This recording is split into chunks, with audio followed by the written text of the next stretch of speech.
अहिल्यानगर जिल्ह्यातील पाथर्डी तालुक्यात एक मन हेलावून टाकणारी घटना समोर आली आहे. इथं सासरच्या मंडळींनी एका विवाहित महिलेचा भयावह अंत केला आहे. संबंधित महिला मंगळवारी दुपारी स्वयंपाक करत असताना नवऱ्यासह सासरच्यांनी तिला जाळून मारलं आहे.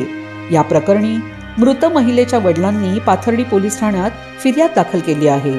पोलीस घटनेचा पुढील तपास करत आहेत. कीर्ती धनवे असं हत्या झालेल्या 22 वर्षीय विवाहित महिलेचं नाव आहे.